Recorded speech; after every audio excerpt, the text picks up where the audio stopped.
ఆధునిక సాంకేతిక పరిజ్ఞానాన్ని ఉపయోగించుకుంటూ యువత కొత్త ఆలోచనలతో ముందుకు సాగాలని సూచిస్తున్నారు ప్రముఖ శాస్త్రవేత్త చదరం శివాజీ. శాస్త్ర సాంకేతిక విభాగ సంచాలకులుగా జపాన్లోని భారత రాయబార కార్యాలయంలో సైన్స్ కౌన్సిలర్గా విశేషమైన సేవలందించిన ఆయన విద్యార్థులు మార్కులపైనే కాక సామాజిక కోణంలో శాస్త్రీయ దృక్పథాన్ని అలవర్చుకుని పరిశోధనలు చేస్తే మంచి ఉపాధి అవకాశాలు ఉంటాయంటున్నారు.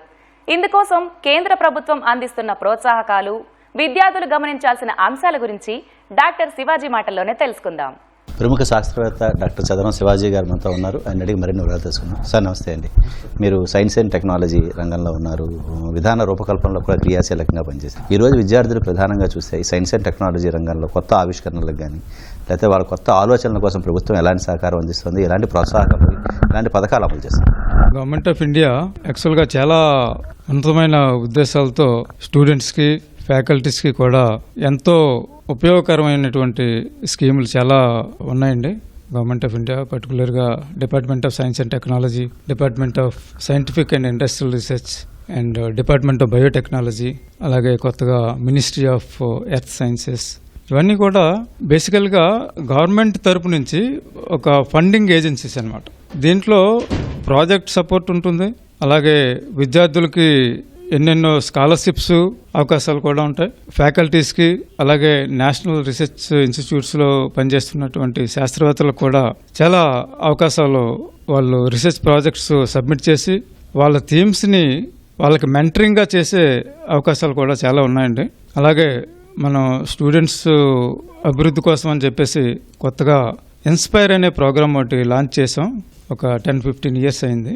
నేను ఇందాక చెప్పినట్టుగా Manak million minds augmenting aspirations and knowledge. ఈ ప్రోగ్రాంలో ఏంటంటే మనకి న్యాచురల్గా తల్లిదండ్రులు వాళ్ళ పిల్లల్ని ఇంజనీర్స్గా లేదంటే ఒక మెడికల్ డాక్టర్స్గానే తయారు చేద్దామని ఉద్దేశం ఉంది. ఇది ఎప్పటి నుంచో సాగుతుంది.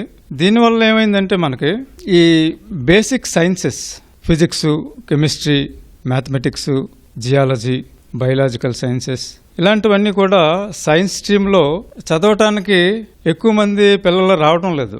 ఎందుకంటే వాళ్ళ main goal either to become engineers or doctors. So ఇది మేము గుర్తించాం.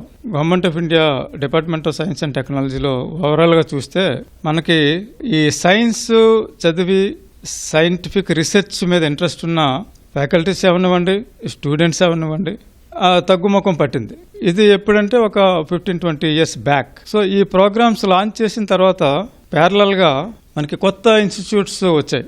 అవి కూడా నేషనల్ ఇన్స్టిట్యూట్స్ ఆఫ్ ఇంపార్టెన్స్. అవి ఏంటంటే Indian institute of science education and research, IISERs అని అంటుంటారు. ఇవి మన ప్రస్తుతం ఒక 7-8 ఉన్నాయి కంట్రీస్లో.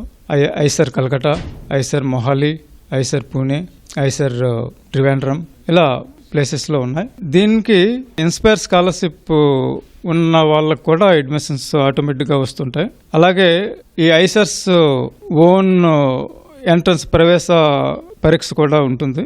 అవి క్వాలిఫై అయితే వీటిలో అడ్మిషన్స్ ఉంటాయి. అది బిఎస్సి 5 ఇయర్స్ ఇంటిగ్రేటెడ్ ప్రోగ్రామ్ కూడా ఉంది. అంటే బిఎస్సి ప్లస్ ఎంఎస్సి, ఇవన్నీ కూడా బేసిక్ సైన్సెస్లో.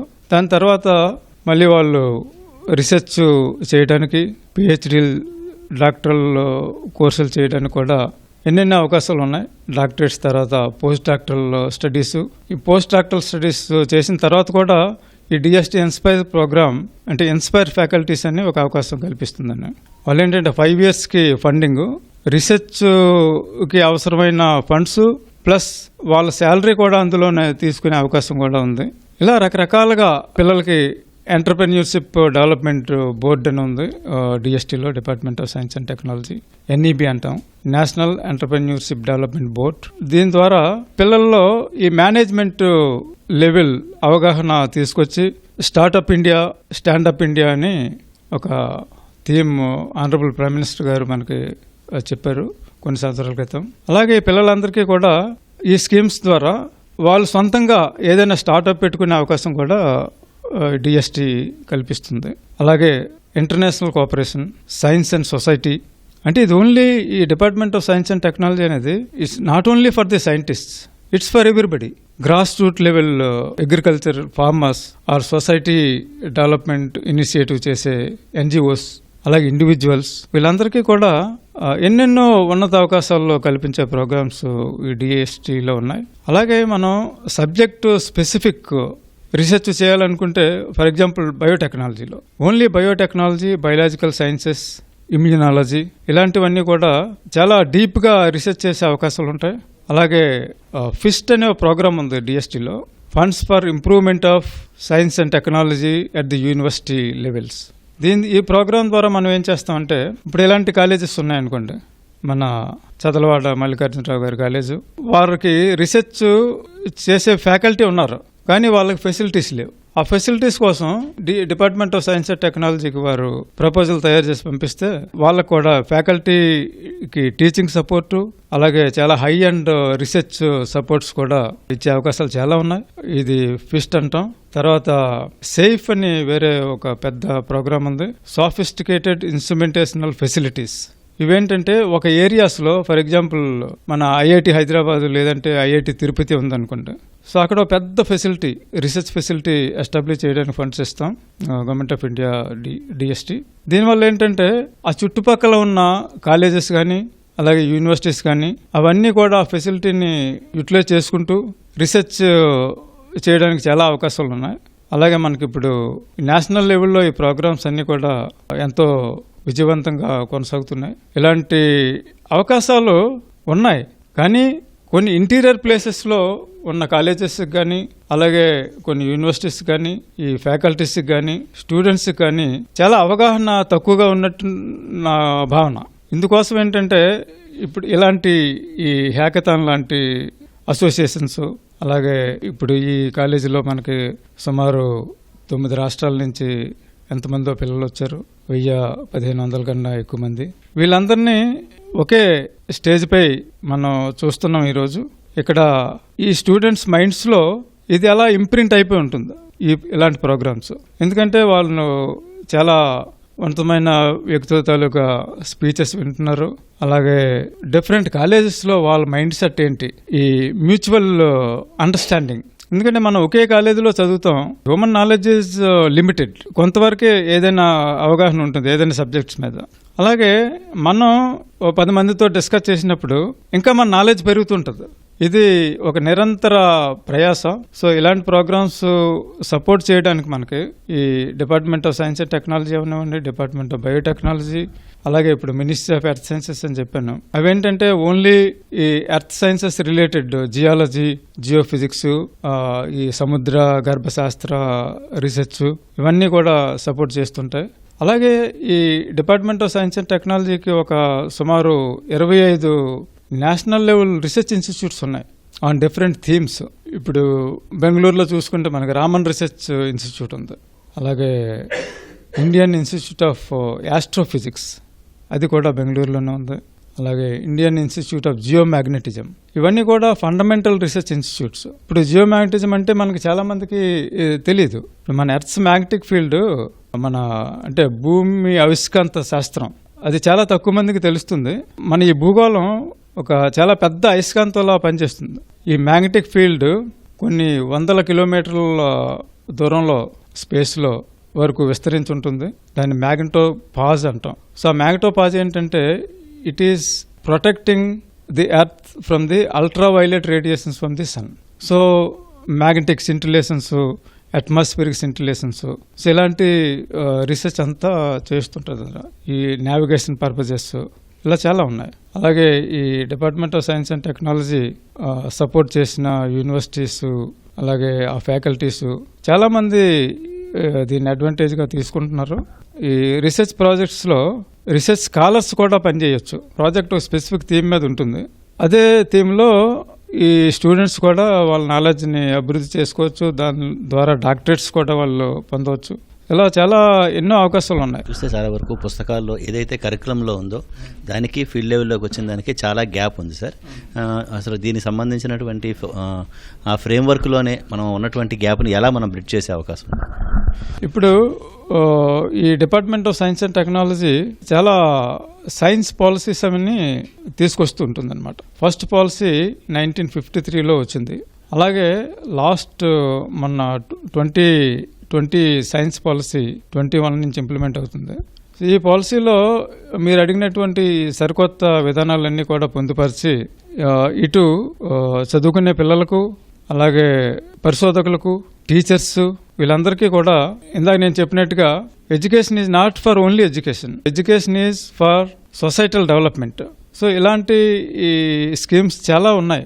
సైన్స్ అండ్ సొసైటీ అని ఇందాక నేను చెప్పినట్టుగా కేంద్ర ప్రభుత్వం ఆత్మనిర్భర్ భారత్ కింద అలాగే స్టార్టప్ ఇండియా, స్టార్టప్ వీటిలో కూడా చాలా వరకు యూత్ ఇన్నోవేషన్స్ ఎంకరేజ్ చేస్తూ ఉంటుంది. కంపారిటివ్గా చూస్తే మన ఇండియాలో యూత్ ఇన్నోవేషన్స్ కానీ, ఇంక్యుబేషన్స్ కానీ వీటన్నిటికీ ఎంకరేజ్మెంట్ ఏ విధంగా ఉంది? వరల్డ్ వైడ్ చూస్తే R&Dకి ప్రభుత్వం ఎలాంటి ప్రోత్సాహిస్తుంది?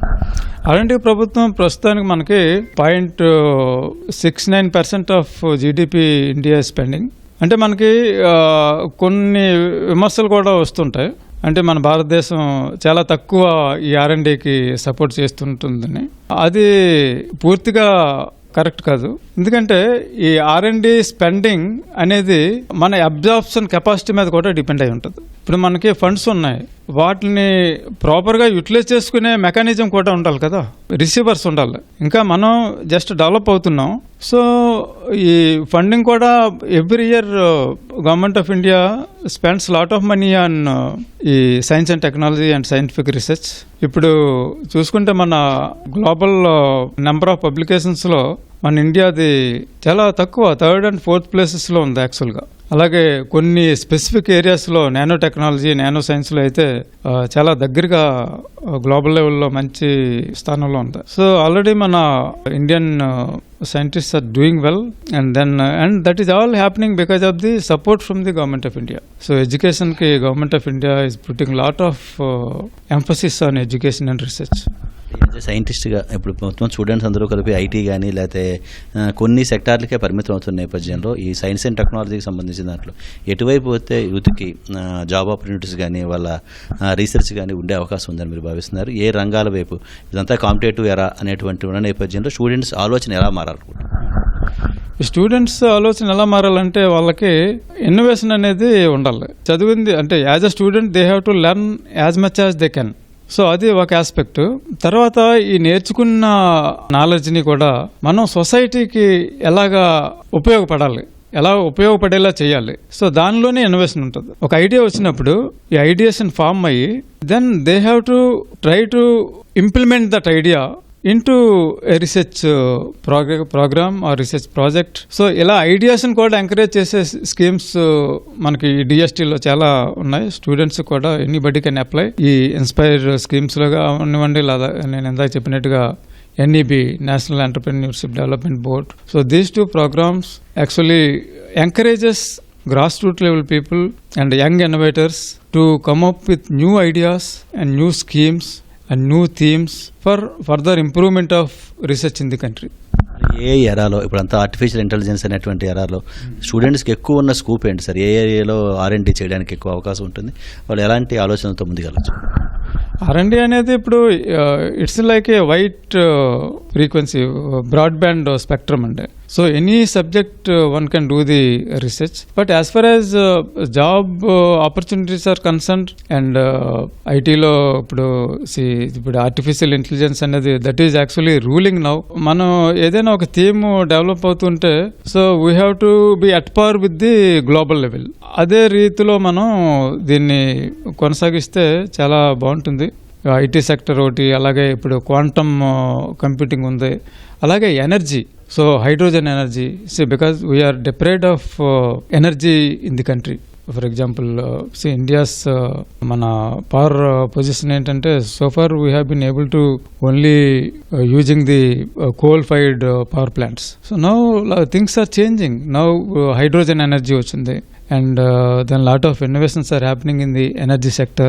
We have Ministry of New and Renewable Energy Resources tapping the solar energy. So that is also a lot of new areas for jobs as well as innovations also. But other countries they are far advanced in the for Germany like countries. When you travel by roads, you can see the huge windmills everywhere. Similarly in Japan there were hydrogen filling stations. So we have to cope up with the developments across the globe. So hydrogen energy is also very important. and nuclear energy. So now they're all coming up, but the around 4 to 5% only all renewable energy sources are now contributing. But it should reach at least 50% in order for the country to sustain in the field of energy. At the same time, we should not leave the basic research also. So basic research is very important, based on which you can move to the applied research. చివరిగా sir ఇప్పుడున్న పరిస్థితుల్లో విద్యార్థులకు మీరు చేసే సూచన? So విద్యార్థులు ఏం చేయాలంటే వీళ్ళు చదువుతూ so they have to think in terms of how to help the society, how to help the country, because they have a lot of scope for absorbing new knowledge and new system of knowledge utilities. So including artificial intelligence, energy resources, edaina sare. So they have to think in terms of not only obtaining the qualifications and higher degrees, but also how his knowledge will be translated in terms of helping the society. So that is more important. I believe and I urge all the student community in this great country to look for alternatives and how his knowledge can be translated into the applied sciences in order to help his own society and his own state of the country and his own country. Then only his aspirations as a student and aspirations for higher education and aspirations for the degrees and aspirations for the research will be fulfilled. Otherwise, if you go on studying and getting degrees and without bothering what country needs, this is kind of thing we have to inculcate in the minds of the students. ప్రపంచంలో let's సే అమెరికాలో భారతీయ శాస్త్రవేత్తలు అవనివ్వండి, educators అవనివ్వండి, ఏదో కంపెనీస్లో పనిచేసే technical personalities అవనివ్వండి, వీళ్ళంతా కూడా ఆ కంట్రీకి చాలా అభివృద్ధికి దోహదపడుతున్నారు. అదంతా that is all based on the Indian knowledge. And మీరు అడిగారు కదా, what the global countries are aspiring from the expecting from the India, because India is renowned for its education, no doubt about that. And also they like Indian students' sincerity and hard working. ఈ కోణంలో మనం ఆలోచిస్తే అలాగే research equality, department of science and టెక్నాలజీలో కొన్ని చాలా important programmes ఉన్నాయి. International కోఆపరేషన్స్లో చాలా పెద్ద పెద్ద మెగా సైన్స్ ఫెసిలిటీస్ ఉన్నాయండి. ఫెయిర్ ఫెసిలిటీ అని ఉంది, facility for anti ion research, that is in Germany. అలాగే ఐటర్ అనే పెద్ద facility, international thermo nuclear research facility. ఈ ఫెసిలిటీ ఏంటంటే it's very gigantic facility. No single country is able to construct them, and about 10 countries have formed a group. India is also participating in that. India participating means it's not simple participation. It is spending at least 5 to 10% of the expenditure in that global facilities. ఇలా చాలా ఉన్నాయి. ఈ international thermo nuclear research facility అనేది ఏంటంటే బేసికల్గా, so they wanted to use the Sons energy and convert the same communal collisional energy on the surface of the earth. So it has lot of advantages. It's already 50-60% of the facility has been constructed, and if it is fully in the operational, there will not be any problem for the electricity in the across the globe. So అలాంటి ఫెసిలిటీస్లో మన భారతదేశం participate చేస్తుంది. So మన భారతీయ శాస్త్రవేత్తలకు కానివ్వండి, భారతీయ స్టూడెంట్స్కి కానివ్వండి, ఇతర దేశాల్లో చాలా వాల్యూ ఉంది బికాస్ ఆఫ్ ద నాలెడ్జ్. ఎందుకంటే మనకి India traditionally we are very rich in the knowledge. So global knowledge ఎకోసిస్టమ్స్లో India plays very very important and stand alone role. So that every country wanted to have Indian students in their universities and in their colleges, even for teaching and research also. And there are a lot of global research fellowships also. Japan, America. ఈ fellowships ద్వారా మన Indian students already అక్కడికి వెళ్ళి చదవడం, research చేయడం, వాళ్ళ కంట్రీస్కి కూడా చేయడం జరుగుతుంది. అలాగే మన భారతదేశం కూడా కొన్ని కంట్రీస్లో వాళ్ళని కూడా ఇక్కడ ఇన్వైట్ చేయడం ఈ ఇంటర్నేషనల్ కోఆపరేషన్ ద్వారా. So other country scientists are also coming and participating in the Indian research also. మనకేంటంటే ఈ ఆత్మనిర్భర్ భారత్ ప్రోగ్రామ్ ద్వారా my personal experience is I have seen people are coming back. Brain drain అని అంటాం కదా. So brain drain అనేది some 25-30 years back, it's only one-sided. Our people are actually moving to the other countries. That is the brain drain. But ఇప్పుడు recent స్టాటిస్టిక్స్లో Elsevier publications ఒక document publish చేసింది ఒక 5-6 years back. ఆ document research ప్రకారం ఏంటంటే now we have brain gain of about 0.6%. 0.6% at least in the scientific line, education line. So people are coming back. అంటే వాళ్ళు ఈ పెర్మిటేషన్స్ కాంబినేషన్స్ అన్ని యూజ్ చేసి how many people are coming to the country, how many people are leaving to from this country అని statistics అవి చేసి so they have estimated the figure of 0.6% of brain gain. So therefore ఇప్పుడు మన ఈ government of India facilities అవనివ్వండి, ease of doing business, అలాగే ease of studying, so many things are happening in the last 10-15 years. So ఇవన్నీ కూడా మన own Indian people ఇక్కడికి రావడానికి చాలా అవకాశాలు కల్పించాయి. అలాగే వస్తున్నారు కూడా, చాలా మంది వస్తున్నారు. దీనికి మల్టిపుల్ రీజన్స్. ఎందుకంటే అక్కడ కూడా అంత ఇది లేదు. ఇప్పుడు మనం చూస్తున్నాం కదా, అమెరికా దేశాల్లో every time there lot of restrictions and visa అది ఇది.